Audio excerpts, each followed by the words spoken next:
Hello, namaste, welcome or welcome back to the amazing platform of Physics Wala. I am your very own Samapti ma'am, and today I am back again with a Vardhan.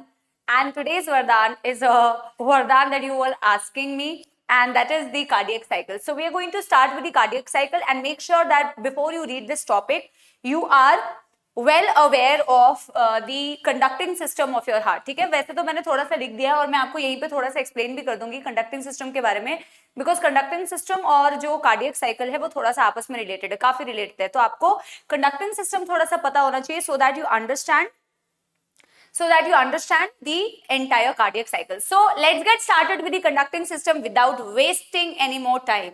ठीक है, तो conducting system of the heart में आपने पढ़ा है बच्चों कि आपके हार्ट में कुछ स्पेशल मसल फाइबर्स होते हैं. आपके पास ऐसे नोड होता है, आपके पास एवी नोड होता है, आपके पास बंडल ऑफ हिल्स होता है, आपके पास पुरकिंजे फाइबर्स होते हैं, जो मैंने इस डायग्राम में आपको शो किया हुआ है.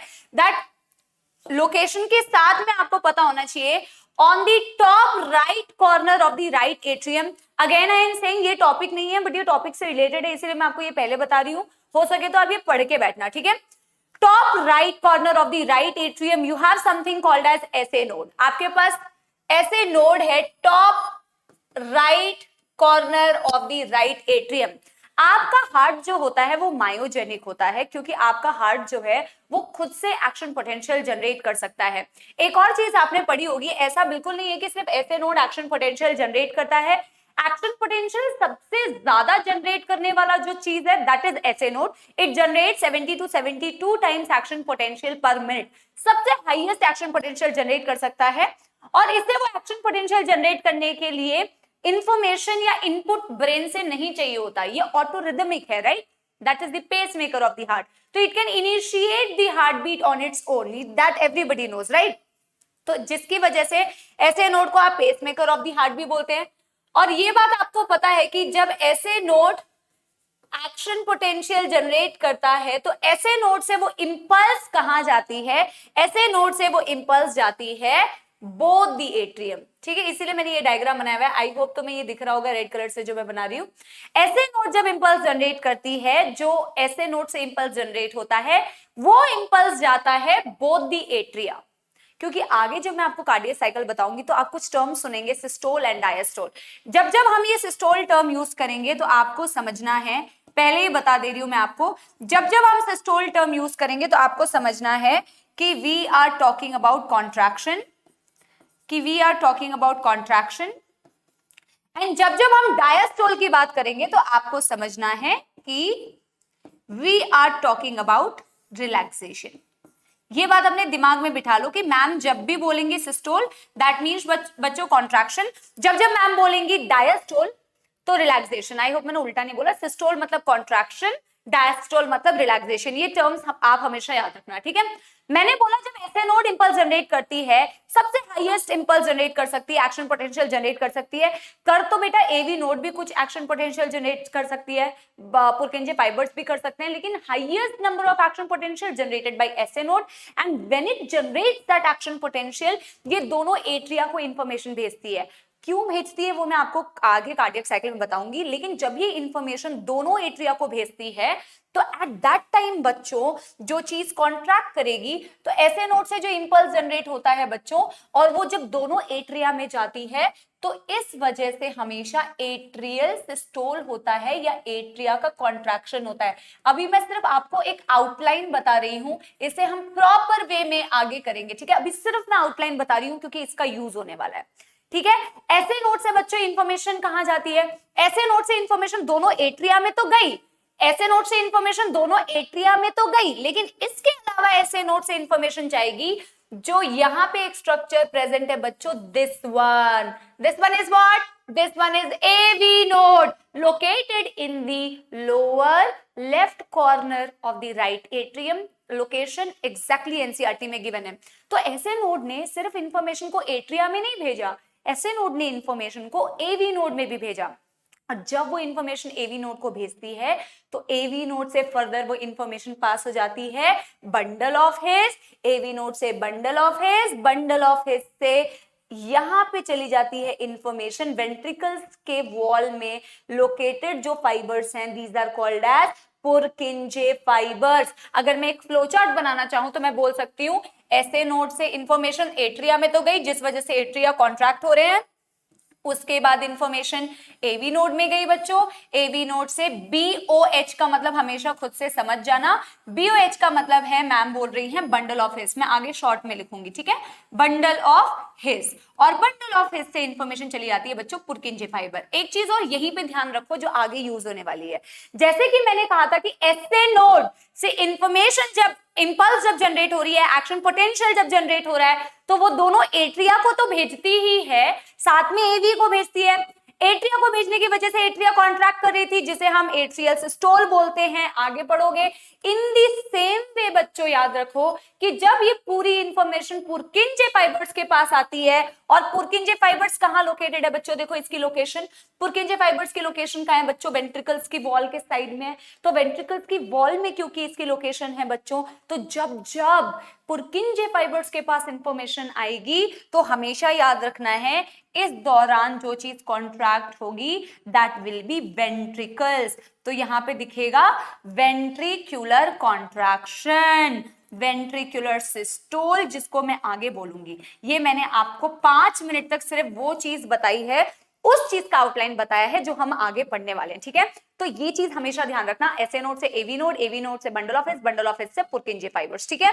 पुरकिंजे फाइबर्स में इंफॉर्मेशन आएगी तो वेंट्रिकल्स कॉन्ट्रैक्ट करेंगे, एसए नोड इंपल्स जनरेट करेगी तो दोनों एट्रिया को भेजेगी इंफॉर्मेशन, जिसकी वजह से दोनों एट्रिया कॉन्ट्रैक्ट करेंगे। आवर हार्ट इज मायोजेनिक, ऑटोरिदमिक, सबसे ज्यादा एक्शन पोटेंशियल जनरेट करने वाला पार्ट एसए नोड, लेकिन बाकी भी जनरेट कर सकते हैं, ठीक है। अब हम एक्चुअल में शुरू करने वाले हैं कार्डियक साइकिल से, ठीक है। अब हम शुरू करने वाले हैं एक्चुअल में कार्डियक साइकिल से। तो पहले तो मैं तुम्हें कुछ बेसिक इंफॉर्मेशन बता देती हूँ कार्डियक साइकिल की, फिर हम एक्चुअल प्रोसेस स्टार्ट करेंगे, ठीक है। If I talk about cardiac cycle, तो let me give you first of all some information regarding the cardiac cycle, ठीक है। कार्डियक साइकिल की जब आप ड्यूरेशन देखोगे बच्चों, तो ड्यूरेशन इसकी जो होती है वो होती है 0.8 सेकेंड। हम देखेंगे किस तरीके से हमने ड्यूरेशन निकाला, पहले मैं आपको कुछ पॉइंट्स ब्रीफ कर देती हूँ।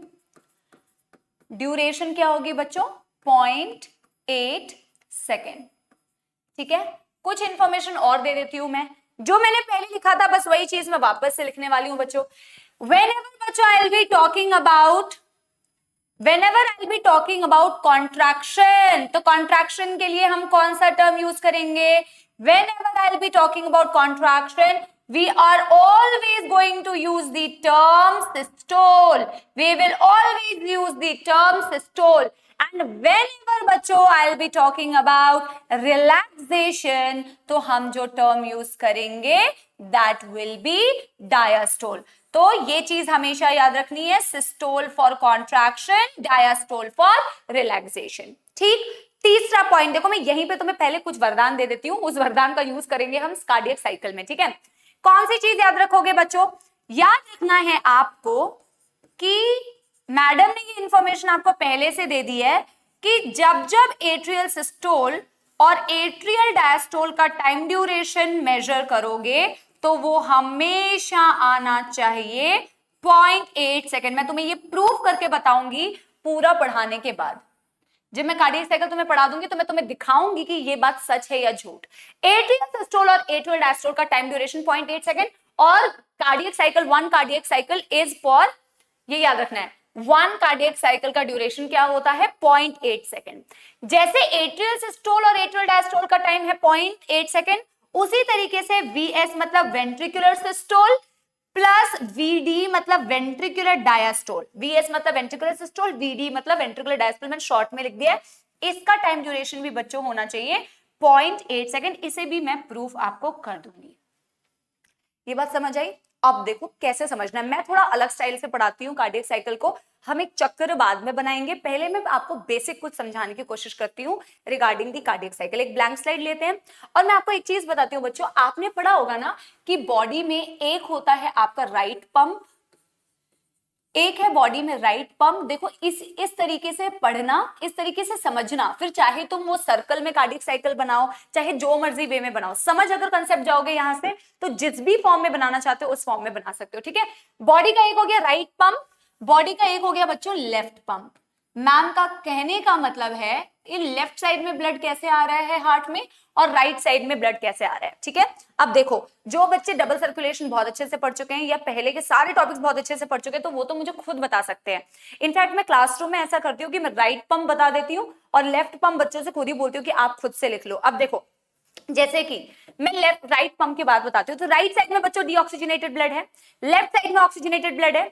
राइट साइड में सारा डीऑक्सीजनेटेड ब्लड कहां से आता है बच्चों? सुपीरियर वीना केवा और इंफीरियर वीना केवा से। ध्यान से सुनो मैं क्या क्या लिख रही हूं। सुपीरियर वीना केवा और इंफीरियर वीना केवा से बच्चों पूरा का पूरा डीऑक्सीजनेटेड ब्लड, सारा डीऑक्सीजनेटेड ब्लड कहां आएगा बच्चों? ध्यान से देखो कहां आएगा बच्चों? Right atrium. मैं शॉर्ट में लिख रही हूं यार, तुम भी इस तरीके से फॉलो कर सकते हो। ठीक है, RA का मतलब सारा ब्लड आया राइट एट्रियम में। राइट एट्रियम में ब्लड आएगा तो मुझे बता दो अभी से, राइट एट्रियम में अगर ब्लड की फिलिंग हो रही है, वीना केवा से ब्लड आ रहा है, तो राइट एट्रियम में प्रेशर बढ़ना चाहिए कि नहीं? टेल मी, राइट एट्रियम में प्रेशर बढ़ रहा है? राइट एट्रियम में प्रेशर बढ़ेगा क्योंकि उसमें ब्लड फिल हो रहा है, डीऑक्सीजनेटेड ब्लड वहां आ रहा है, तो राइट एट्रियम में प्रेशर जो होगा दैट विल इंक्रीज। अगर राइट एट्रियम का प्रेशर इंक्रीज हो गया तो मुझे बताओ कि राइट एट्रियम और राइट वेंट्रिकल के बीच में एक वेल्व्स है जिन्हें हम एवी वेल्व्स भी बोलते हैं या ट्राइकस्पिड वेल्व्स बोलते हैं। तो क्योंकि राइट एट्रियम में ब्लड आ रहा है तो प्रेशर बढ़ रहा है तो वेल्व्स ओपन हो जाने चाहिए। तो क्या होगा बच्चों? एवी वेल्व्स जो यहां है, प्रेशर बढ़ने की वजह से एवी वेल्व्स, या फिर इसे ट्राइकस्पिड भी बोल सकते हो, ये ट्राइकस्पिड वेल्व्स ओपन हो जाएंगे बच्चों, यस और नो? और एवी वेल्व्स या ट्राइकस्पिड वेल्व्स ओपन होंगे तो मुझे एक बात बताओ, देखो वीना केवा ब्लड लेके डंप कर दिया उसने राइट एट्रियम में, राइट एट्रियम में ब्लड फिल हो रहा था, राइट एट्रियम का प्रेशर धीरे धीरे बढ़ रहा था, प्रेशर बढ़ रहा था, तो एवी वेल्व्स जो थे आपके, जो ट्राइकस्पिड वेल्व थे जो आपके एट्रियम और वेंट्रिकल्स के बीच में है, राइट एट्रियम और राइट वेंट्रिकल के बीच में है, due to the increase in pressure in the right atrium those valves will open. और वो वेल्व्स ओपन हो जाएंगे तो ब्लड कहां आ जाएगा? ब्लड आ जाएगा राइट एट्रियम के नीचे में, क्या है? राइट वेंट्रिकल है। तो इसके ओपन होने की वजह से राइट वेंट्रिकल में फिलिंग स्टार्ट हो जाएगी। लेकिन यही सबसे इंपॉर्टेंट पॉइंट है, सुनना ध्यान से। जो ये मैं बोल रही हूं कि राइट एट्रियम में ब्लड की फिलिंग होगी, ये कंप्लीट फिलिंग नहीं होती है। Very important MCQ, very important MCQ for your NEET exam. ये फिलिंग जो राइट वेंट्रिकल में हो रही है या इस साइड में मैं आपको बताऊंगी लेफ्ट वेंट्रिकल में हो रही है, ये 100% फिलिंग कभी नहीं होती है। ये फिलिंग जो होती है यहाँ पे, ये सिर्फ होती है बच्चों 70%। हम देखेंगे कि 100% फिलिंग कैसे हो रही है। अरे भाई, तो जो तुम ये पूरा का पूरा कंडक्टिंग सिस्टम पढ़ते हो इसकी जरूरत क्या है? अगर सोचो ना, मेरी बात एक ध्यान से सुनो। जैसे कि मैं बोल रही हूँ ना कि राइट साइड में ब्लड आया, उसका प्रेशर बढ़ गया, वेल्व्स ओपन हो गए, वेंट्रिकल्स की फिलिंग होगी। अगर सब कुछ प्रेशर की वजह से इतनी आसानी से हो जाता और लेफ्ट साइड में भी इसी तरीके से होगा प्रेशर की वजह से, बच्चों अगर सारा कुछ प्रेशर की वजह से हो जाता तो मुझे कंडक्टिंग सिस्टम की तो जरूरत ही नहीं पड़ती। लेकिन हम कंडक्टिंग सिस्टम साथ साथ में देखेंगे कि इसके साथ साथ में कैसे काम करता है। ये सिर्फ प्रेशर की वजह से नहीं हो रहा, ये उस वजह से भी, ये 100% फिलिंग तो हुई नहीं, हमारा हार्ट तो खाली है अभी भी, इसमें तो 100% फिलिंग होनी चाहिए। वो फिलिंग कराने के लिए हमें इसके साथ साथ में कंडक्टिंग सिस्टम चलाना पड़ता है। मैं तुम्हें एक एग्जांपल देके समझाऊंगी, पहले हम इसे कंप्लीट कर लेते हैं। ठीक है, राइट वेंट्रिकल की फिलिंग हो गई, जितने भी परसेंटेज हुई मैं तुम्हें बस समझा रही हूं एक चीज। राइट वेंट्रिकल की फिलिंग हो गई, 70% फिलिंग हो गई। अब बेटा अल्टीमेटली देखो राइट वेंट्रिकल से ब्लड कहां जाना चाहिए, थोड़ा सा दिमाग लगाओ। राइट वेंट्रिकल से वो डीऑक्सीजनेटेड ब्लड कहां जाना चाहिए बच्चों? राइट एट्रियम से वो जाना चाहिए पल्मोनरी आर्टरी में, और पल्मोनरी आर्टरी में सेमी ल्यूनर वेल्व्स होते हैं, तो पल्मोनरी आर्टरी के थ्रू फिर वो लंग्स में चला जाएगा फॉर ऑक्सीजनेशन। लेकिन वो कैसे गया वो हम देखेंगे कंडक्टिंग सिस्टम साथ साथ में चला के। मेरी बात समझ आई? राइट वेंट्रिकल से अल्टीमेटली ब्लड को जाना है पल्मोनरी आर्टरी में, राइट वेंट्रिकल से अल्टीमेटली ब्लड को जाना है पल्मोनरी आर्टरी में। कैसे गया वो मैं तुम्हें एक्सप्लेन करती हूँ। जिस तरीके से तुमने बेटा राइट पंप बनाया है उसी तरीके से लेफ्ट पंप भी बना सकते हो। वहां पे सुपीरियर वीना केवा इंफीरियर वीना केवा से डीऑक्सीजनेटेड ब्लड आ रहा था, तो यहाँ पे हम लिखेंगे कि हमारे पास पल्मोनरी वेन से जो कि हमारे पास 2 पेयर होती है, उस पल्मोनरी वेन से ऑक्सीजनेटेड ब्लड आ रहा है। जैसे वहां डीऑक्सीजनेटेड ब्लड डंप होता है राइट एट्रियम में, यहां पे वो ऑक्सीजनेटेड ब्लड डंप हो जाएगा लेफ्ट एट्रियम में। लेफ्ट एट्रियम में ब्लड फिल होगा, तो जिस तरीके से राइट एट्रियम में ब्लड फिल होने की वजह से उसका प्रेशर बढ़ रहा था, तो लेफ्ट एट्रियम में भी जब ब्लड की फिलिंग होगी तो लेफ्ट एट्रियम का प्रेशर भी बढ़ेगा। तो लेफ्ट एट्रियम में फिलिंग हो रही है तो लेफ्ट एट्रियम का प्रेशर इंक्रीज करेगा। लेफ्ट एट्रियम में प्रेशर इंक्रीज करेगा तो फिलिंग किसकी होने लगेगी? वहां पे इमेजिन करो, जब राइट एट्रियम में प्रेशर बढ़ रहा था तो राइट एट्रियम और राइट वेंट्रिकल के बीच में जो वेल्व्स थे, ट्राइकस्पिड वेल्व, ओपन हो जाते हैं। इन दी सेम वे अगर लेफ्ट एट्रियम में ब्लड भर रहा है तो प्रेशर बढ़ रहा है तो लेफ्ट एट्रियम और लेफ्ट वेंट्रिकल के बीच के जो वेल्व्स है वो भी तो खुल जाएंगे ना, प्रेशर बढ़ रहा है तो इन दोनों के बीच में जो वेल्व्स है वो ओपन हो जाएंगे। कौन से वेल्व्स ओपन हो जाएंगे बच्चों? या तो बोल दो एवी वेल्व्स ओपन हो जाएंगे या फिर मोर स्पेसिफिकली बोल दो बाइकस्पिड ओपन हो जाएंगे। राइट, कौन से वेल्व्स ओपन हो जाएंगे? बाइकस्पिड ओपन हो जाएंगे। ये ओपन हो जाएंगे जिस तरीके से यहाँ पे राइट वेंट्रिकल की फिलिंग हुई थी, यहाँ पे लेफ्ट वेंट्रिकल की फिलिंग होगी। लेकिन क्या ये फिलिंग कंप्लीट होगी? अभी अभी मैंने बताया था, क्या ये फिलिंग कंप्लीट होगी? Not at all. This filling will be again 70% बच्चों, this is not the 100% filling। ये filling अभी भी 70% है, just like here। और जैसे कि वहां पे राइट वेंट्रिकल से ब्लड जाता है पल्मोनरी आर्टरी में, जल्दी से फटाफट से सोच के बताओ, मैं 2 सेकंड का टाइम दे रही हूँ। यहाँ पे लेफ्ट वेंट्रिकल से ब्लड कहाँ जाएगा? लेफ्ट वेंट्रिकल से ब्लड जाएगा इनटू द आयोटा और वहां से पूरी बॉडी में पंप होगा। लेकिन ये भगवान के आशीर्वाद से नहीं चला जाता है, ये कंडक्टिंग सिस्टम साथ साथ में चल रहा होता है, जो कि हम यहाँ अप्लाई करेंगे और देखेंगे किस तरीके से जा रहा है। बस यहां पे तुम लिख दो कि अल्टीमेटली लेफ्ट वेंट्रिकल से ब्लड को जाना है आयोटा में। आयोटा में भी सेमिल्यूनर वेल्व्स होते हैं जिस तरीके से पल्मोनरी आर्टरी में होते हैं। अब देखो दोनों पंप्स बना चुके, अब बीच में हम बनाएंगे कंडक्टिंग सिस्टम, जो मैं तुम्हें समझा रही थी। बच्चों ये ऐसा बिल्कुल नहीं है कि ये अलग से हो रहा है और एसए नोड अलग से इंपल्स जनरेट कर रही है, बिल्कुल भी नहीं। अभी दोनों को रिलेट करके देखेंगे। ये मैंने तुम्हें नॉर्मल चीज बताई, प्रेशर की वजह से किस तरीके से वेंट्रिकल्स की फिलिंग हो सकती है। लेकिन मैंने तुम्हें एक चीज और बताई कि यार देखो, जब सुपीरियर वीना केवा इंफीरियर वीना केवा से राइट एट्रियम में ब्लड आ रहा है या पल्मोनरी आर्टरी से लेफ्ट एट्रियम में ब्लड आ रहा है तो प्रेशर तो राइज हो रहा है, जिसकी वजह से एवी वेल्व्स खुल जाते हैं और नीचे वेंट्रिकल्स की फिलिंग होती है। बट ये फिलिंग कभी कंप्लीट नहीं होती। ये बिल्कुल उसी तरीके से जैसे तुम कपड़े धोते हो, अगर तुमने कपड़ा धोया बेटा और तुमने उसे निचोड़ा नहीं, स्क्वीज नहीं किया, तुमने सिर्फ कपड़े वॉश किए, पानी में डिप किया और ऐसे लगा दिया, ऐसे सिर्फ उस पे क्लिप्स लगा दिए, तो तुम्हें लगता है कि उसका सारा पानी गिर गया है। सारा पानी नहीं गिरता है, सिर्फ उतना पानी उसमें से गिर जाएगा जो ग्रेविटी की वजह से गिर रहा है। जब तक कि तुम उसे अच्छे से नहीं निचोड़ोगे, जब तक तुम उसे स्क्वीज नहीं करोगे, तब तक उस पूरे कपड़े में से सारा पानी नीचे नहीं गिरेगा। इन दी सेम वे बच्चों, जो मैं बोल रही हूँ ना कि प्रेशर बढ़ रहा है और नीचे वेंट्रिकल्स की फिलिंग हो रही है, ये तो सिर्फ 70% है।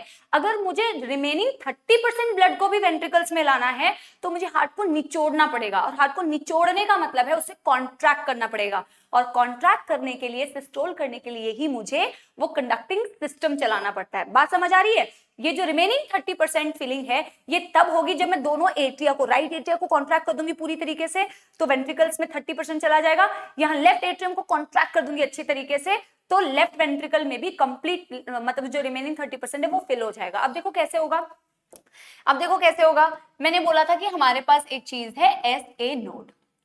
ध्यान से याद करो, एसए नोड जब इंफॉर्मेशन या इंपल्स जनरेट करती है तो वो एसए नोड इंपल्स भेजती है बच्चों एट्रिया को कि नहीं? इंफॉर्मेशन दोनों एट्रिया को भेजती है कि नहीं? जब इंफॉर्मेशन दोनों एट्रिया के पास जाएगी, आप पिछले डायग्राम से रिलेट करो, जल्दी से पिछले डायग्राम से रिलेट करो। एसए नोड ने इंपल्स जनरेट किया तो दोनों एट्रिया को इंपल्स भेजा, दोनों एट्रिया को इंपल्स भेजेगी तो एट्रिया करने लगेगी कॉन्ट्रैक्ट, और एट्रिया कॉन्ट्रैक्ट करेगी तो उसके लिए क्या टर्म यूज करेंगे? एट्रियल कॉन्ट्रैक्शन के लिए टर्म यूज करेंगे सिस्टोल। यानी कि जब जब ऐसे नोड ने इंपल्स जनरेट किया तो एट्रियल होने लग गया कॉन्ट्रैक्ट, जिसको हम बोलते हैं atrial systole, which is the first event जहां से मैंने स्टार्ट किया। वैसे आपके एनसीईआरटी ने तो स्टार्ट किया है कि भैया एक जॉइंट डायस्टोल स्टेज होता है जब दोनों रिलैक्स होती है। वैसे बेटा cardiac cycle is a complete cycle, तो ये चलती रह रही है। मैं आपको जॉइंट डायस्टोल से भी शुरू करके बता दूंगी कि किस तरीके से पूरा इवेंट हो रहा है। मैंने यहाँ पे स्टार्ट किया कि भैया एसए नोड ने जब इंपल्स जनरेट किया तो उसने इंफॉर्मेशन को दोनों एट्रिया में भेजा, और दोनों एट्रिया में इंफॉर्मेशन जैसे ही गई तो एट्रिया क्या होने लगी बच्चों? कॉन्ट्रैक्ट। अब इतना दिमाग तुम लगा सकते हो, सिस्टोल अगर करेगी एट्रिया, एट्रिया अगर कॉन्ट्रैक्ट करेगी तो मुझे बताओ एट्रिया के कॉन्ट्रैक्शन से किस चीज की फीलिंग होगी? एट्रिया कॉन्ट्रैक्ट करेगी तो फीलिंग किसकी होगी, नीचे क्या है, वेंट्रिकल्स की फीलिंग होगी कि नहीं, इतना तो दिमाग लगा पा रहे हो। एट्रिया कॉन्ट्रैक्ट करेगी तो वेंट्रिकल्स की फीलिंग होगी, लेकिन ये कौन सी फीलिंग है बच्चों, ये कौन सी फीलिंग है बच्चों, ये रिमेनिंग 30% फीलिंग है। 70% तो फीलिंग हो चुकी है, ये 70% फीलिंग तब हो रही थी जब दोनों रिलैक्स्ड थे, मैं ये भी आपको बताऊंगी। रिमेनिंग जो 30% फीलिंग है वो तब होती है जब एट्रियल सिस्टोल करता है। पहले तो एट्रियल सिस्टोल का टाइम ड्यूरेशन लिखो कि ये होती है फॉर 0.1 सेकेंड, ये होगी फॉर 0.1 सेकेंड। लेकिन जैसे ही एट्रियल सिस्टोल होगा तो एट्रियल सिस्टोल से बच्चों ऐसे एरो लगाओ और अपनी समझ के अकॉर्डिंग लिखो कि भैया यहाँ पे इस वेंट्रिकल की फीलिंग और यहाँ पे इस वेंट्रिकल की फीलिंग होती है, पिंक कलर से जो मैंने बनाया। तो यहाँ पे रिमेनिंग 30% जो फीलिंग हो रही थी वेंट्रिकल की, और यहाँ पे भी रिमेनिंग 30% जो फीलिंग हो रही थी वेंट्रिकल की, that was because of atrial systole, atrial contraction, जो कि तब हुआ जब एसए नोड ने इंपल्स जनरेट किया। एट्रियल सिस्टोल कितने ड्यूरेशन के लिए लास्ट किया बच्चों, ओनली फॉर 0.1 सेकेंड। अब सुनना एक और बात ध्यान से, देखो 30% फीलिंग यहां पे होगी तो कंप्लीट फीलिंग यहां पे भी होगी, कंप्लीट फीलिंग यहां पे भी होगी। लेकिन एसए नोड इंपल्स जब जनरेट करता है सिर्फ एट्रिया को नहीं भेजता है, एसए नोड जब इंपल्स जनरेट करता है तो एसए नोड से वो इंफॉर्मेशन जाती है कहां बच्चों, एसए नोड से वो इंफॉर्मेशन जाती है एवी नोड को भी, एवी नोड से इंफॉर्मेशन जाती है बंडल ऑफ हिस, बीओएच का मतलब बंडल ऑफ हिस, और बंडल ऑफ हिस से इंफॉर्मेशन जाती है पुरकिंजे फाइबर। ठीक है, मैं शॉर्ट में लिख रही हूं, तुम भी शॉर्ट फॉर्म यूज कर सकते हो अगर तुम्हें डिटेल पता है। ऐसे नोड से इंफॉर्मेशन गई एवी नोड, एवी नोड से गई bundle of his, bundle of his से गई पुरकिंजे फाइबर। अब मुझे थोड़ा सोच के बताओ कि पुरकिंजे फाइबर्स कहां पे प्रेजेंट है, पुरकिंजे फाइबर्स कहां प्रेजेंट है, थोड़ा सोच के बताओ। पुरकिंजे फाइबर्स प्रेजेंट है वेंट्रिकल्स की वॉल में, ventricles along the ventricular walls. तो अगर पुरकिंजे फाइबर्स में इंफॉर्मेशन चाहिए तो किस चीज को कॉन्ट्रैक्ट करना चाहिए, जहां वो लोकेटेड है। पुरकिंजे फाइबर्स कहां लोकेटेड है बच्चों, पुरकिंजे फाइबर्स लोकेटेड है वेंट्रिकल्स के वॉल में। तो जब जब पुरकिंजे फाइबर्स के पास इंफॉर्मेशन आएगी तो क्या मैं यहाँ पे इसको रिलेट करके इस तरीके से लिख सकती हूँ बच्चों, जैसे मैंने एसए नोड से लिखा है ना कि एसए नोड ने इंपल्स जनरेट किया, दोनों एट्रिया को भेजा तो एट्रिया सिस्टोल करने लग गई। इन the same way I can say ना बच्चों कि जैसे पुरकिंजे फाइबर्स के पास इंफॉर्मेशन गई तो इस टाइम पे जो चीज कॉन्ट्रैक्ट करेगी दैट विल बी वेंट्रिकल्स, जिसे हम बोलते हैं वेंट्रिक्युलर सिस्टोल, जिसे हम क्या बोलते हैं, वेंट्रिक्युलर सिस्टोल। और वेंट्रिकल कॉन्ट्रैक्ट करेगी तो थोड़ा दिमाग लगा के बताओ, जैसे मैंने बोला एट्रिया कॉन्ट्रैक्ट करेगी तो एट्रिया के नीचे क्या प्रेजेंट है, वेंट्रिकल्स प्रेजेंट है, तो वेंट्रिकल्स की फीलिंग होती है, लेकिन ये 30% फीलिंग होती है। नीट का क्वेश्चन आता है बच्चों, कितना percent, 30% feeling. In the same way जब मैं बोल रही हूं कि वेंट्रिकल्स कॉन्ट्रैक्ट करेगी तो ब्लड ऊपर नहीं जाता है, ऊपर क्यों नहीं जाता है वो मैं बताऊंगी आपको, वो रीजन मैं एक्सप्लेन करूंगी कि वेंट्रिकल्स कॉन्ट्रैक्ट करे तो ब्लड का बैकफ्लो नहीं हो रहा है, बैकफ्लो क्यों नहीं हो रहा है आई विल एक्सप्लेन। बट अगर बैकफ्लो नहीं होता है, इमेजिन करो कि वो वाल्व्स क्लोज हैं, एवी वाल्व्स क्लोज हैं, वेंट्रिकल्स कॉन्ट्रैक्ट करेगी तो ब्लड को जाना चाहिए राइट साइड से पल्मोनरी आर्टरी में और लेफ्ट साइड से आयोटा में। ठीक है, अब मैं तुम्हें एक्सप्लेन करूंगी कि बैकफ्लो क्यों नहीं होता है, बट यहां पे लिख लो कि जब जब वेंट्रिकल सिस्टोल करती है, और वेंट्रिकल सिस्टोल करने का टाइम ड्यूरेशन होता है बच्चों 0.3 सेकेंड्स, वेंट्रिकल सिस्टोल करने का टाइम ड्यूरेशन होता है 0.3 सेकेंड। जब जब वेंट्रिकल सिस्टोल करेगी तो ब्लड फिल हो जाएगा on the left side aorta में and on the right side pulmonary artery में। यहां पे लिख सकते हो, यहां पे लिख सकते हो कि यहां पे आयोटा की फिलिंग हो गई और यहां पे पल्मोनरी आर्टरी की फिलिंग हो गई। अब जब दोनों कॉन्ट्रैक्ट कर चुके हैं, एट्रिया भी कॉन्ट्रैक्ट कर चुकी, वेंट्रिकल्स भी कॉन्ट्रैक्ट कर चुकी, तो मैं यहां पे लिख सकती हूं कि लास्ट इवेंट जो होगा that is called as joint diastole, जब दोनों रिलैक्स स्टेट में है। जॉइंट डायस्टोल, जॉइंट मतलब टुगेदर, जॉइंट का मतलब एट्रिया और वेंट्रिकल दोनों, डायस्टोल मतलब रिलैक्स स्टेट, और इसका टाइम ड्यूरेशन होता है 0.4 सेकेंड। ये मैंने तुम्हें अभी 40% बताया है कार्डियक साइकिल का, ये मैंने सिर्फ 40% बताया कार्डियक साइकिल का, वापस से मैं तुम्हें रिवाइज कराती हूँ। देखो ये जो पूरी चीजें हो रही है प्रेशर की वजह से फिलिंग, ये कभी कंप्लीट फिलिंग नहीं होती है बच्चों। कंप्लीट फिलिंग करने के लिए हमेशा हमें कंडक्टिंग सिस्टम चलाना पड़ता है, ठीक है। कंडक्टिंग सिस्टम मतलब हमें इंपल्स जनरेट कराना पड़ता है ऐसे नोड से ऐसे नोड से एवी नोड से बंडल ऑफ एस से पुरकिंजे फाइबर्स। हम सबसे पहला इवेंट देखते हैं कि जैसे ही ऐसे नोड इंपल्स जनरेट करती है तो ऐसे नोड में इंपल्स जनरेट करने की वजह से वो इंपल्स या वो इंफॉर्मेशन जाती है दोनों एट्रिया के पास, जिसकी वजह से एट्रिया करने लगती है कॉन्ट्रैक्ट। एक बात ध्यान से सुनना कि जहां मैंने एट्रियल सिस्टोल लिखा है वहां आपको अंडरस्टूड होना चाहिए, वहां आपको अंडरस्टूड होना चाहिए कि एट्रियल सिस्टोल है, यानी उस दौरान वेंट्रिकल्स डायस्टोल करेंगी। ये अंडरस्टूड है, ये अलग से तो आपको याद रखने की जरूरत नहीं है कि भैया जिस दौरान एट्रिया कॉन्ट्रैक्ट कर रही है उस दौरान वेंट्रिकल्स ऑटोमेटिकली रिलैक्स कर रही होगी। सो वेंट्रिकुलर डायस्टोल और एट्रियल सिस्टोल। एट्रियल सिस्टोल होने की वजह से लेफ्ट साइड में 30% वेंट्रिकल्स की फिलिंग, राइट साइड में 30% वेंट्रिकल्स की फिलिंग हो जाएगी। ऐसे नोड से इंफॉर्मेशन गया एवी नोड से गया बंडल ऑफ एस से गया पुरकिंजे फाइबर्स। पुरकिंजे फाइबर्स में इंफॉर्मेशन आती है तो वेंट्रिकल्स कॉन्ट्रैक्ट करते हैं। अब ध्यान से सुनना कि वेल्व्स क्लोज कैसे होते हैं। आपने हार्ट साउंड सुना है, लब एंड डब, सबने सुना है हार्ट साउंड्स। कभी गलती से ये मत बोलना कि हार्ट साउंड वेल्व्स की ओपनिंग की वजह से होती है, नो बेटा, नेवर। हार्ट साउंड तब प्रोड्यूस होता है जब वेल्व्स आपस में टकराती हैं, जब आपस में टकराएंगी तब क्लोजर की वजह से हमेशा हार्ट साउंड प्रोड्यूस होता है। अब मेरी बात का आंसर देना, एट्रिया ने कॉन्ट्रैक्ट कर लिया, ब्लड वेंट्रिकल्स में चला गया, हम नेक्स्ट इवेंट जो बोल रहे हैं कार्डियक साइकिल का, हम बोल रहे हैं कि भैया एट्रियल जब कॉन्ट्रैक्ट कर लेती है अब बारी आती है वेंट्रिकल्स के कॉन्ट्रैक्ट करने की, जिसे हम बोलते हैं वेंट्रिकुलर सिस्टोल। एक बात तुम मुझे बताओ, देखो मैं एक ब्लैंक स्लाइड लेती हूँ, एक बात तुम मुझे बताओ, सपोज ये मैं 4 चेंबर्स बना रही हूँ हार्ट के, ये मैं 4 चेंबर्स बना रही हूँ हार्ट के, ये राइट एट्रियम, ये राइट वेंट्रिकल, ये लेफ्ट एट्रियम, ये लेफ्ट वेंट्रिकल, ये हो गया ट्राइकस्पिड वाल्व, ये हो गया बाइकस्पिड वाल्व। एक बात मुझे बताओ, जब मैंने बोला कि एट्रिया ने कॉन्ट्रैक्ट किया तो ब्लड जाता है वेंट्रिकल्स में, ठीक है। ये येलो कलर से जो मैंने लाइन बनाई है ये मैंने दिखाया है कि भैया जब एट्रिया ने कॉन्ट्रैक्ट किया, एट्रियल सिस्टोल हुआ तो वेंट्रिकल्स की फिलिंग हो गई। अब मैं ये बोल रही हूं कि नेक्स्ट इवेंट जो होता है आफ्टर एट्रियल सिस्टोल वो होगा वेंट्रिकुलर सिस्टोल, यानी वेंट्रिकल्स करने लगेंगी कॉन्ट्रैक्ट। अगर वेंट्रिकल्स कॉन्ट्रैक्ट करेंगे बच्चों तो प्रोबेबिलिटी है कि नहीं कि ब्लड ऊपर चला जाएगा, देयर इज द चांस कि वेंट्रिकल्स कॉन्ट्रैक्ट करेगी तो ब्लड ऊपर चला जाएगा। अगर ये वाल्व्स क्लोज नहीं हुई तो, अगर ट्राइकस्पिड वाल्व क्लोज नहीं है, बाइकस्पिड वाल्व क्लोज नहीं है तो वेंट्रिकल्स के कॉन्ट्रैक्ट करने की वजह से ब्लड ऊपर जा सकता है, बट ऐसा नहीं होता है। ऐसा इसलिए नहीं होता है क्योंकि before you start contracting ventricles, ventricle systole करने से पहले, बहुत इंपॉर्टेंट पॉइंट है बच्चों, वेंट्रिकल सिस्टोल करने से पहले ही तुम उन वाल्व्स को क्लोज कर चुके होते हो जिन वाल्व्स को तुम बोलते हो एवी वाल्व्स। यानी कि first heart sound which is produced due to the closure of AV valves, due to the closure of tricuspid and bicuspid valve which is called lub, वो फर्स्ट हार्ट साउंड प्रोड्यूस होता है immediately after atrial systole.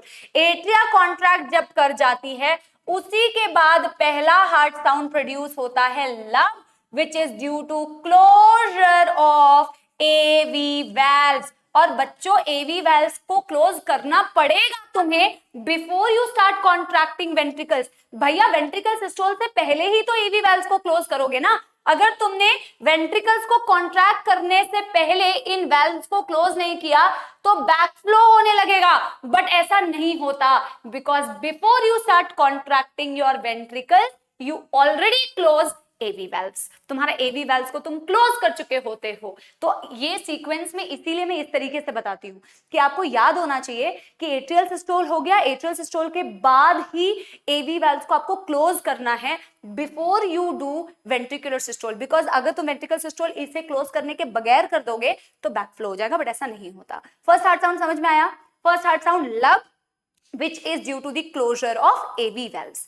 अब ध्यान से सुनो, आगे आगे valves तो तुमने ये वाला ब्लू वाला ये तो हुआ नहीं, बैक फ्लो तो हुआ नहीं, ठीक है। अब तुमने क्या किया, एट्रियल सिस्टोल के बाद वेंट्रिकल सिस्टोल कर दिया, क्योंकि वेल्व्स तो क्लोज हैं, इस साइड में ट्राइकस्पिड क्लोज है, इस साइड में बाइकस्पिड क्लोज है, वो वाले वेल्व्स तो क्लोज है। तो अब जब तुम वेंट्रिकल्स को कॉन्ट्रैक्ट करोगे तो ब्लड कहां जाएगा बच्चों, यहां से तुम्हारे पास आयोटा है, और यहां से तुम्हारे पास पल्मोनरी आर्टरी है। तो ऑब्वियस सी बात है, थोड़ा सा डायग्राम थोड़ा सा कचरा बन गया, बट तुम्हें समझ में तो आ रहा है ना बच्चों। एक बार इसे अंडू करते हैं, ठीक है। ओ नो, ओके, थोड़ी सी टेक्निकल चीजों में मैम थोड़ी पुअर है, ठीक है। क्या बोला बच्चों मैंने बोला कि जब अब तुमने वो वाल्व्स क्लोज कर दिया, अब कोई पंगा नहीं है कि ब्लड वापस जाएगा। यानी कि जैसे जैसे वेंट्रिकल सिस्टोल होगा तो लेफ्ट वेंट्रिकल से ब्लड चला जाएगा अयोर्टा में और राइट वेंट्रिकल से ब्लड चला जाएगा पल्मोनरी आर्टरी में। अब समझ में आया कि वेंट्रिकल सिस्टोल करती है तो ब्लड क्यों अयोर्टा में जाता है और पल्मोनरी आर्टरी में जाता है, बैकफ्लो क्यों नहीं होता है। समझ आ गया। अब देखो, अब दूसरा हार्ट साउंड कैसे प्रोड्यूस हो गया बच्चों। देखो, मैंने तुम्हें बोला कि वेंट्रिकल सिस्टोल होने की वजह से filling of aorta and on this side filling of pulmonary artery takes place. Aorta में ब्लड चला गया, पल्मोनरी आर्टरी में चला गया, वो बैकफ्लो ना हो जाए। अयोर्टा में ब्लड चला गया, पल्मोनरी आर्टरी में ब्लड चला गया, अब वो बैकफ्लो ना हो जाए, तुम्हें कौन से वाल्व्स क्लोज करने पड़ेंगे? तुम्हें वो वाल्व्स क्लोज करने पड़ेंगे जो अयोर्टा में है और जो पल्मोनरी आर्टरी में है। तो अयोर्टा में कौन से वाल्व्स हैं? अयोर्टिक सेमील्यूनर वाल्व्स। पल्मोनरी आर्टरी में कौन से वाल्व्स है? Pulmonary सेमील्यूनर valves. ओवरऑल सेमील्यूनर वाल्व्स बोल सकते हो। यानी कि वेंट्रिकल सिस्टोल होने के इमीडिएटली बाद जैसे ही ब्लड अयोर्टा में और पल्मोनरी आर्टरी में चला जाता है, इमीडिएटली उसी दौरान होने लगता है सेकेंड हार्ट साउंड, जिसे बोलते हो डब। डब का मतलब it is due to closure of SL valves. Ventricle systole होने के बाद आपको ये इंश्योर करना है कि बैकफ्लो ना हो, इसलिए तुमने अयोर्टा में और पल्मोनरी आर्टरी में जो वाल्व्स थे उसे क्लोज कर दिया, जिससे कि हार्ट साउंड आता है dub. So dub is because of closure of semilunar valves and lub is because of closure of AV valves. और जब दोनों कॉन्ट्रैक्ट हो जाती हैं बच्चों तो अल्टीमेटली हो जाता है जॉइंट डायस्टोल। मैंने जो ये तुम्हें इतना सारा ये डायग्राम, ये जो फ्लो चार्ट है ना, ये बहुत इंपॉर्टेंट। अब मैं सिर्फ और सिर्फ ना थोड़ा सा ये वाला इवेंट लिख के तुम्हें लब और डब के बारे में थोड़ा सा बताती हूँ और ये सारे पॉइंट्स क्लियर करती हूँ जो मैंने यहाँ लिखा था ना। एट्रियल सिस्टोल और एट्रियल डायस्टोल 0.8 सेकंड होना चाहिए, ventricle systole ventricle diastole 0.8 second होना चाहिए, एंड डायस्टोलिक वॉल्यूम किसे कहते हैं, एंड सिस्टोलिक वॉल्यूम किसे कहते हैं, कार्डियक आउटपुट क्या होता है, स्ट्रोक वॉल्यूम क्या होता है, ये कंसेप्ट थोड़ा सा क्लियर करने की कोशिश करते हैं और देखते हैं जॉइंट डायस्टोल में क्या हो रहा है। ये टाइम ड्यूरेशन देख लो। कार्डियक साइकिल का मतलब होता है, एक कार्डियक साइकिल का मतलब होता है एक हार्ट बीट। एक कार्डियक साइकिल में ये इवेंट्स हो रहे हैं बच्चों, एट्रियल सिस्टोल हो रहा है, वेंट्रिकुलर सिस्टोल हो रहा है और जॉइंट डायस्टोल हो रहा है। एक कार्डियक साइकिल में एट्रियल सिस्टोल हो रहा है, वेंट्रिकुलर सिस्टोल हो रहा है, जॉइंट डायस्टोल हो रहा है। तो एक कार्डियक साइकिल में एक लब एक dub. So one heartbeat in one cardiac cycle. One cardiac cycle has a duration of 0.1 second plus 0.3 second plus 0.4 second, 0.8 second. One cardiac cycle means one heartbeat which is equal to 0.8 second, which includes all these events. ठीक है? अब देखो, let me take again a blank slide. Again a blank slide. ठीक है? अब देखो, मैंने तुम्हें ये बताया, अब मैं शॉर्ट में लिखती हूँ। एट्रियल सिस्टोल हुआ था सबसे पहले, एट्रियल सिस्टोल हुआ था बच्चों, और मैंने तुम्हें ये बताया था, याद रखना कि एट्रियल सिस्टोल है मतलब उस टाइम पे वेंट्रिकुलर डायस्टोल हो रहा होगा जहां एट्रियल कॉन्ट्रैक्ट करिए। मैं कंप्लीटली लिख देती हूँ नहीं तो तुम कंफ्यूज होते रहोगे। मैंने तुम्हें ये कहा था कि जब जब एट्रिया कॉन्ट्रैक्ट कर रही है तो उस टाइम पे अंडरस्टूड होना चाहिए कि वेंट्रिकल्स रिलैक्स्ड है। अगर मैंने बोला बच्चों एट्रियल सिस्टोल तो इसका मतलब उस टाइम पे वेंट्रिकल्स डायस्टोल कर रही है, उस टाइम पे वेंट्रिकल डायस्टोल कर रही है। So here I can write, जब एट्रिया कॉन्ट्रैक्ट कर रही थी तो वेंट्रिकुलर डायस्टोल हो रहा था। After atrial contraction atrial systole बच्चों, नेक्स्ट वेंट्रिकुलर सिस्टोल हो रहा था, वेंट्रिकुलर सिस्टोल हो रहा था। वेंट्रिकुलर जब सिस्टोल करेगी यानी एट्रिया क्या करेगी बच्चों, एट्रिया करेगी रिलैक्स यानी डायस्टोल। ये अंडरस्टूड होना चाहिए, मैंने कहा था, हम लिखते नहीं है बट ये अंडरस्टूड होना चाहिए। और जब दोनों कॉन्ट्रैक्ट कर जाती है उसके बाद दोनों के दोनों कंप्लीट रिलैक्स हो जाती है, जॉइंट डायस्टोल। एट्रिया और वेंट्रिकल दोनों रिलैक्स हो गई। ठीक, इनके टाइम ड्यूरेशन लिख लो फटाफट से, 0.1 सेकेंड, 0.3 सेकेंड, 0.4 सेकेंड, सारा टाइम ड्यूरेशन लिख लिया। अब मुझे बताओ, एट्रिया के कॉन्ट्रैक्ट करने के बाद ही फर्स्ट हार्ट साउंड आया था लब, which was due to the closure of which was due to the closure of AV valves, AV valves के क्लोजर होने की वजह से।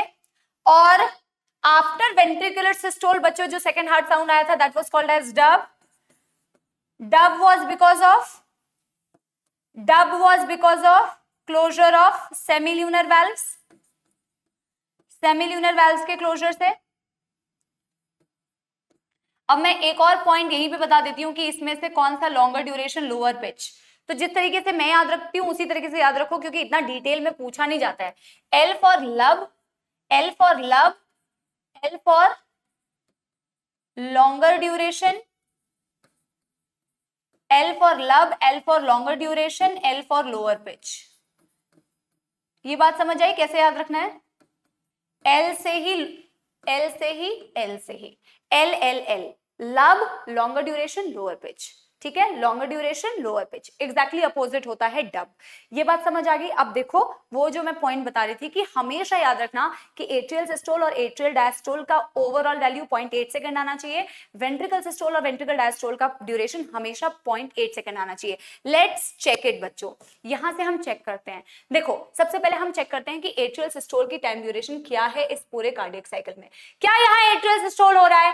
क्या यहाँ एट्रियल सिस्टोल हो रहा है? यस, ड्यूरेशन कितनी? 0.1 सेकेंड। क्या यहाँ एट्रियल सिस्टोल हो रहा है? क्या यहाँ एट्रियल सिस्टोल हो रहा है? नो, तो यहाँ पे एट्रियल सिस्टोल नहीं हो रहा। क्या यहाँ एट्रियल सिस्टोल हो रहा है? नो, यहाँ दोनों चीज रिलैक्स कर रही है, यानी एट्रियल सिस्टोल सिर्फ और सिर्फ एक ही बार हुआ, वो है यहाँ। कितने टाइम ड्यूरेशन के लिए हुआ बच्चों? 0.1 सेकेंड। यानी एट्रियल सिस्टोल का टाइम ड्यूरेशन अगर मैंने चेक किया यहां से तो वो आ रहा था 0.1 second. And according to the formula that I gave you, उसके अकॉर्डिंग मैंने तुम्हें बताया था कि अगर एट्रियल सिस्टोल और एट्रियल डायस्टोल को कैलकुलेट करोगे तो 0.8 सेकेंड आना चाहिए। एंड अकॉर्डिंग टू दिस बच्चों एट्रियल डायस्टोल की वैल्यू आनी चाहिए 0.7 सेकेंड्स। यस और no? According to this formula atrial diastole की वैल्यू 0.7 सेकंड आनी चाहिए क्योंकि मैंने एट्रियल सिस्टोल का पूरे इवेंट में से निकाला टाइम ड्यूरेशन, तो मेरा 0.1 सेकंड आया। अब जस्ट चेक करो यहाँ पे कि क्या एट्रियल डायस्टोल की वैल्यू 0.7 सेकंड्स आ रही है।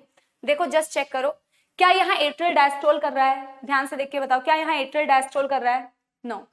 क्या यहाँ एट्रियल डायस्टोल कर रहा है? क्या यहाँ एट्रियल डायस्टोल कर रहा है? Absolutely yes. कितने टाइम के लिए? 0.3 सेकेंड। क्या यहाँ एट्रियल डायस्टोल कर रहा है? Absolutely yes. यहाँ पे दोनों डायस्टोल कर रही है, यहाँ वेंट्रिकल्स भी डायस्टोल कर रही है, एट्रिया भी डायस्टोल कर रही है। तो एट्रिया दो जगह पे डायस्टोल पोजीशन में है, देखो यहाँ और यहाँ। तो 0.3 सेकेंड प्लस 0.4 सेकेंड, 0.7 सेकेंड। तो हमने वहां से भी निकाला जब, तो एट्रियल डायस्टोल की वैल्यू 0.7 सेकेंड आ रही है। इन दी सेम वे बेटा तुम वेंट्रिकल्स के भी निकाल सकते हो। वेंट्रिकल सिस्टोल और वेंट्रिकल डायस्टोल की भी वैल्यू हमेशा 0.8 सेकेंड आएगी फ्रॉम दिस एंटायर साइकिल। यहां से तुम्हें लब डब के बारे में पता चल गया, यहां से तुम्हें एट्रियल सिस्टोल एट्रियल डायस्टोल की टाइम ड्यूरेशन पता चल गई, यहां तुम्हें ये पता चल गया कौन सा लॉन्गर ड्यूरेशन लोअर पिच। इसके अलावा बच्चों एक चीज याद रखनी है और that is what do you mean by cardiac output, what do you mean by stroke volume, what do you mean by and systolic volume, what do you mean by and diastolic volume. ये थोड़े से extra चीजें हैं but related है आपके cardiac cycle से, इसलिए मैं एक चीज और बता देती हूँ, ठीक है। One more thing before I progress to the new slide बच्चों, एक चीज याद रखो कि जब हम बोलते हैं ना कि ये वाली चीज हो रही है तो इस दौरान आखिर हार्ट में होता क्या है। जब हम बोलते हैं कि दोनों चेंबर्स हमारे रिलैक्स पोजीशन में है तो आखिर होता क्या है, देखो ध्यान से सुनना, then only I am going to end my session with those definitions. जब मैं बोल रही हूं कि मेरा एट्रिया और वेंट्रिकल दोनों रिलैक्स स्टेट में है, डायस्टोल स्टेज में है, उस दौरान होता क्या है। जब आपके एट्रिया और वेंट्रिकल दोनों रिलैक्स स्टेट में होते हैं, जॉइंट डायस्टोल स्टेज में होते हैं, उस दौरान आपके बच्चों वेंट्रिकल्स की फिलिंग हो रही होती है। कौन से वेंट्रिकल्स की फिलिंग हो रही होती है बच्चों? वो वाली फिलिंग हो रही होती है जो 70% हम बोलते हैं ना, जो हम 70% फिलिंग बोल रहे हैं ना कि यहाँ पे 70% फिलिंग हो रही है, प्रेशर बढ़ रहा था एट्रियम में और वाल्व्स ओपन थे और आपके वेंट्रिकल्स की फिलिंग हो रही थी। तो ये जो 70% फिलिंग हो रही होती है बिना कॉन्ट्रैक्शन किए, वो 70% filling normal filling, passive filling होती है वेंट्रिकल्स की जब जॉइंट डायस्टोल होता है। तो जब जॉइंट डायस्टोल स्टेज था, इस दौरान आपकी वेंट्रिकल्स की पैसिव फिलिंग हो रही होती है, इस दौरान वेंट्रिकल्स की पैसिव फीलिंग हो रही होती है बच्चों, जो कि वो 70% वाली फीलिंग की हम बात करते हैं। वो जो 70% फीलिंग की हम बात करते हैं ना, वो तब होता है बच्चों जब कोई भी चीज कॉन्ट्रैक्ट नहीं करती, दोनों रिलैक्स स्टेट में होते हैं, ठीक है। तो जॉइंट डायस्टोल वो स्टेज है जब आपके वेंट्रिकल्स की नॉर्मल फीलिंग हो रही होती है, 70% फीलिंग हो रही होती है बिना किसी कॉन्ट्रैक्शन के। और जैसे ही जॉइंट डायस्टोल होता है, देखो ध्यान से सुनो, ये तो एक साइकिल है। तो जॉइंट डायस्टोल तो रिलैक्स स्टेट था, जॉइंट डायस्टोल की इमीडिएटली बाद क्या होने लगेगा बच्चों? इमीडिएटली बाद एट्रियल सिस्टोल होने लगेगा।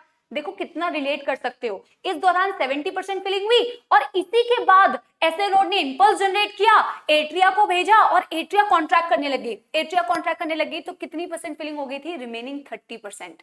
तो पहले तो 70% हो चुकी थी क्योंकि दोनों रिलैक्स थे, अब एट्रिया ने भी कॉन्ट्रैक्ट कर दिया तो रिमेनिंग 30% फीलिंग भी हो गई। बात समझ आई? और फिर ये पूरा एक साइकिल चलता है। इनफैक्ट बहुत सारे लोग इसे इस तरीके से रिप्रेजेंट भी करते हैं बच्चों, एक साइकिल के जैसा रिप्रेजेंट करते हैं कार्डियक साइकिल को, राइट बच्चों? तो तुम इसे इस तरीके से भी रिप्रेजेंट करते हो, मैं यूजुअली उस फ्लो चार्ट में पढ़ाती हूँ। आप ऐसे रिप्रेजेंट कर सकते हैं कि ये एट्रियल सिस्टोल है, ये वेंट्रिकुलर सिस्टोल है और ये जॉइंट डायस्टोल है, ठीक है बच्चों? इस तरीके से रिप्रेजेंट कर सकते हो। देखो ये इस तरीके से रिप्रेजेंट करने में क्या कहोगे? जब दोनों रिलैक्स स्टेट में है तो वेंट्रिकल्स की पैसिव फीलिंग हो रही है, ventricles are filled passively, ventricles are filled passively, right बच्चों?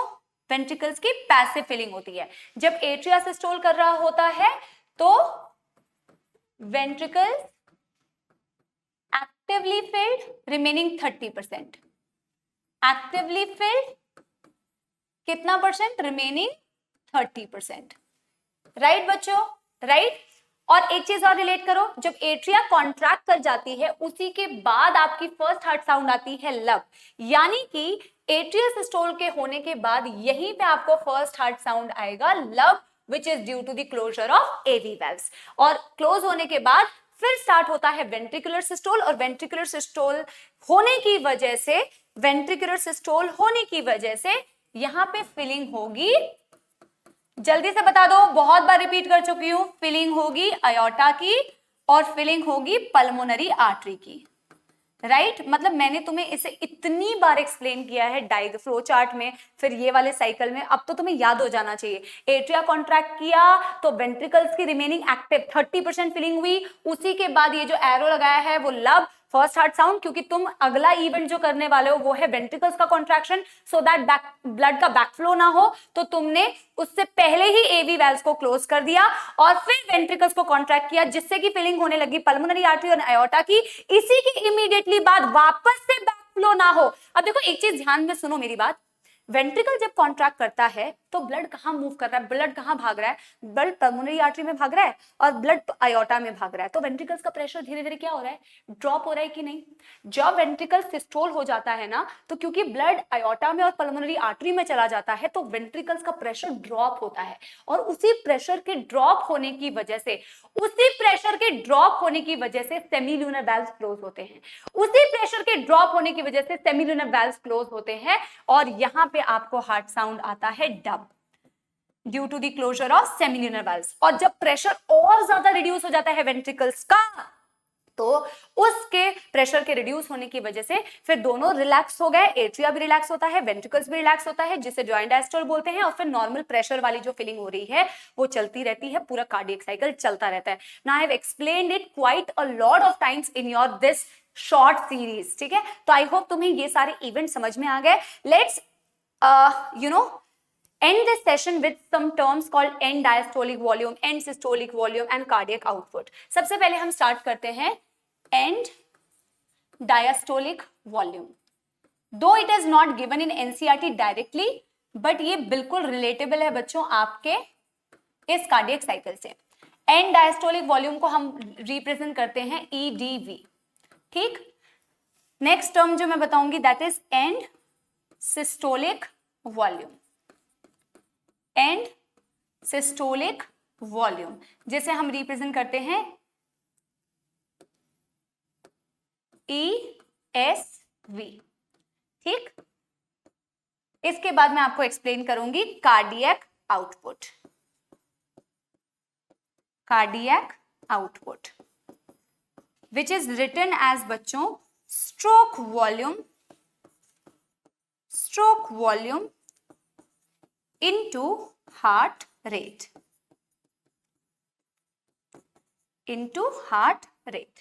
ठीक है। तो चलो one by one let us see the explanation of each. देखो नाम से समझ में आना चाहिए, एंड डायस्टोलिक वॉल्यूम, मैंने सिस्टोल लिख दिया, I am so sorry, and diastolic systole लिख दिया, मैम का दिमाग खराब हो गया लग रहा है। एंड डायस्टोलिक वॉल्यूम, बच्चों तुम तो यहीं पे लिखने लग जाओगे, अरे मैम इतने पॉइंट इस सेकंड पे आपने ये लिख दिया। यार कभी कभी ना जो हम बोल रहे होते हैं और मुंह से गलत निकल जाता है, ठीक है। तो आई होप तुम इतना तो समझते हो, मेरे समझदार बच्चे हो, ठीक है। अरे नहीं तो लिख दोगे मैम पॉइंट 1 मिनट इतने सेकंड्स पे आपने ये बोल दिया मैम, ठीक है।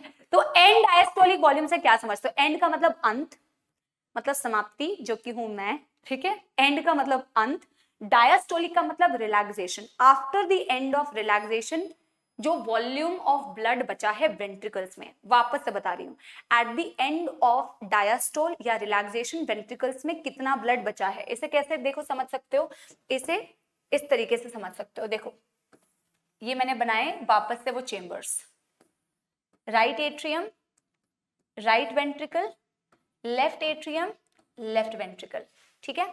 देखो eight the end of the relaxation, पूरा वेंट्रिकल्स के रिलैक्सेशन होने के बाद वेंट्रिकल्स में कितना ब्लड फिल हो गया, वेंट्रिकल्स की टोटल कैपेसिटी कितनी है।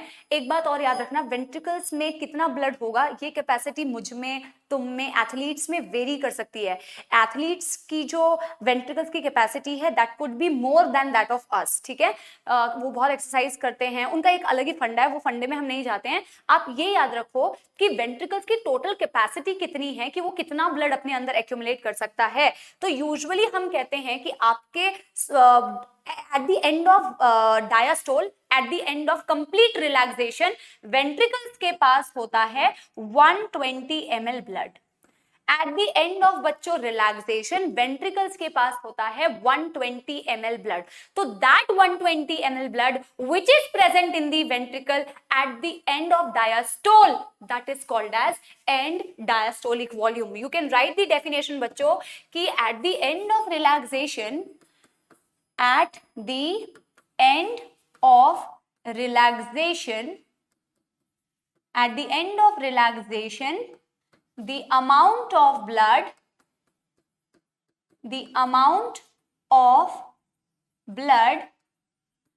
present in ventricles।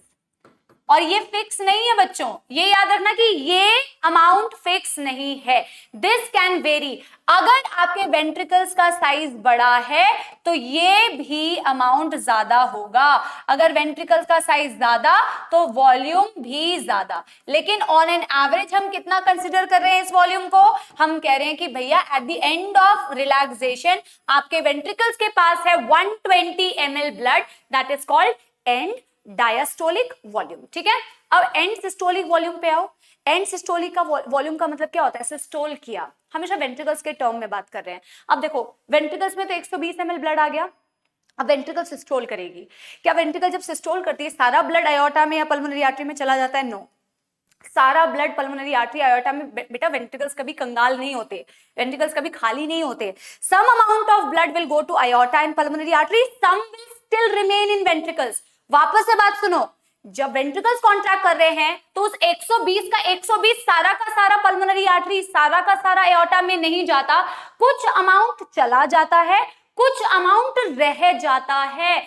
जब ये वेंट्रिकल्स कॉन्ट्रैक्ट करती हैं बच्चों, जब ये वेंट्रिकल्स कॉन्ट्रैक्ट करती हैं तो जो अमाउंट इस वेंट्रिकल्स में से निकल जाता है that amount is called as stroke volume. तो यहीं पे स्ट्रोक वॉल्यूम को भी डिफाइन कर सकते हो।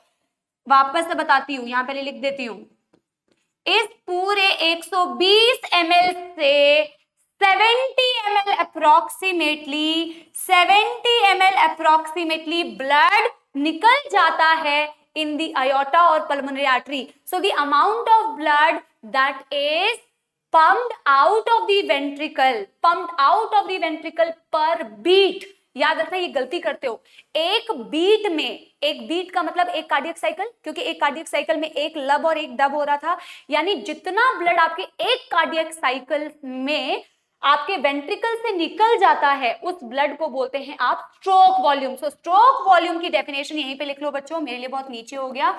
Amount of blood pumped by each ventricle पर बीट, ये याद रखना है, पर मिनट नहीं, पर बीट। कितना? 70 ml। तो अगर 70 ml चला गया तो बचा कितना?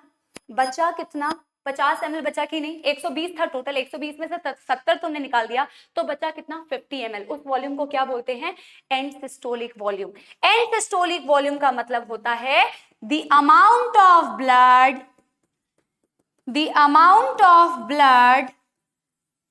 remaining in the ventricles,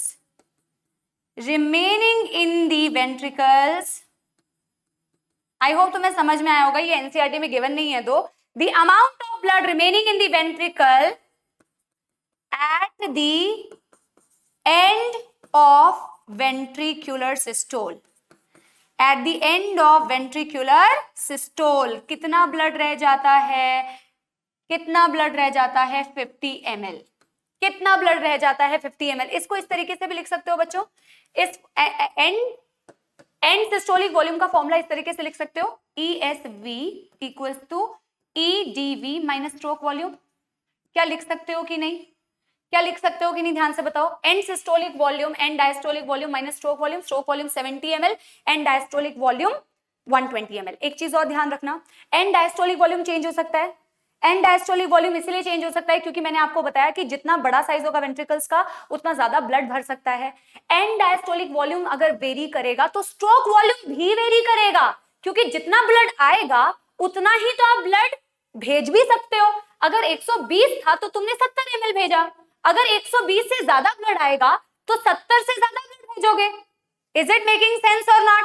अगर एंड डायस्टोलिक वॉल्यूम वेरी कर सकता है, स्ट्रोक वॉल्यूम भी वेरी कर सकता है, लेकिन जो चीज हमेशा फिक्स्ड होगी that will be and systolic volume.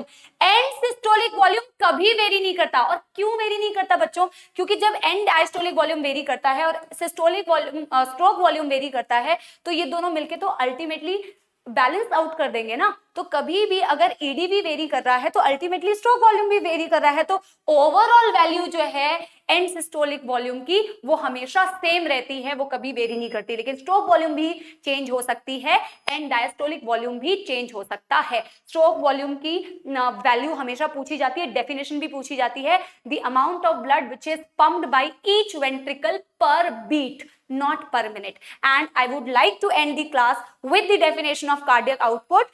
So let me write it. ठीक है? I hope कि आपको सेशन समझ में आया होगा, लेकिन थोड़ा सा टेंशन और कार्डियक आउटपुट एकदम क्लियर हो जाएगा आपको। जैसा कि हमने फॉर्मूला में लिखा है कि कार्डियक आउटपुट का मतलब होता है stroke volume into heart rate. तो हार्ट रेट सबको पता है, दिल की धड़कनें जो तुम्हारी काफी तेज जाती है कभी कभी, 72 beats per minute, 72 beats per minute, right बच्चों?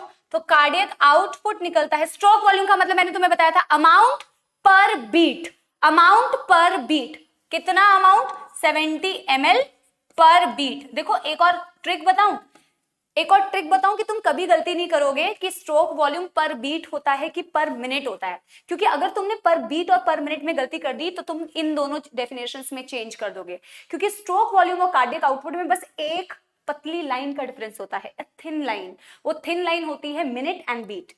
कार्डियक आउटपुट को जब आप डिफाइन करते हो तो इसे डिफाइन करते हो, it is the amount of blood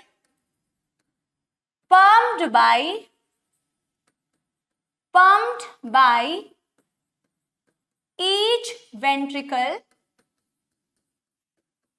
per minute। देखो कितना सा डिफरेंस है, कितना सा डिफरेंस है। एक तुम बोल रहे हो amount of blood pumped by each ventricle पर मिनट, और एक में तुम बोलते हो the amount of blood pumped by each ventricle पर बीट। अब मैं तुम्हें बता रही हूँ गलती कैसे नहीं करोगे। देखो गलती ऐसे नहीं करोगे, अगर तुम्हें ये फॉर्मूला याद रह जाए ना कि कार्डियक आउटपुट का फॉर्मूला ये होता है, अगर तुम्हें ये फॉर्मूला याद रह जाए तो तुम अपने आप से बता सकते हो कि मुझे बीट से बीट को कैंसिल करना है। तो जब यहाँ पे बीट होगा तभी तो बीट से बीट कैंसिल करोगे। बीट से बीट कैंसिल करने के लिए तुम्हें बीट लिखना पड़ेगा, और तुम बीट लिखोगे यानी कि स्ट्रोक वॉल्यूम का मतलब होता है ml पर बीट। ठीक है, ठीक है, ऐसा बोलना में बहुत ही गंदा जोक था, गंदा जोक नहीं था बच्चों, ये रियलिटी है। ठीक है, तो जब तुम कार्डियक आउटपुट की वैल्यू यहां से निकालोगे तो आ जाएगा 70 ml इंटू 72 पर minute. It is approximately 5040 ml पर मिनट विच इज अप्रोक्सीमेटली बच्चों 5 लीटर। तो कार्डियक आउटपुट हो गया 5 लीटर। एथलीट्स में कार्डियक आउटपुट वेरी कर सकता है, उनका कार्डियक आउटपुट ज्यादा होता है। इसका मतलब ये नहीं कि 5 लीटर से ज्यादा, इसका मतलब ये है कि फास्टर सर्कुलेशन हो रही है, बहुत दफा कम ड्यूरेशन में बहुत बार सर्कुलेशन हो जाती है, that is why their cardiac output can be more. ठीक है, तो मैंने कोशिश की है कि तुम्हें डिफरेंट तरीके से, अलग मेथड से कार्डियक साइकिल को समझा दूं। आई होप अगर तुम थोड़ा सा भी पढ़ के बैठे होगे ना तो तुम्हें ये लेक्चर समझ में आया होगा और अच्छा लगा होगा। मुझे बहुत अच्छा लगा। Do let me know in the comment section कि आपको ये लेक्चर कैसा लगा। ठीक है, I thoroughly enjoyed and you can let me know कि आपको अगला लेक्चर कौन सा सुनना है। ठीक है बच्चों, till then everyone keep working hard, stay happy, stay motivated, keep smiling and bye bye.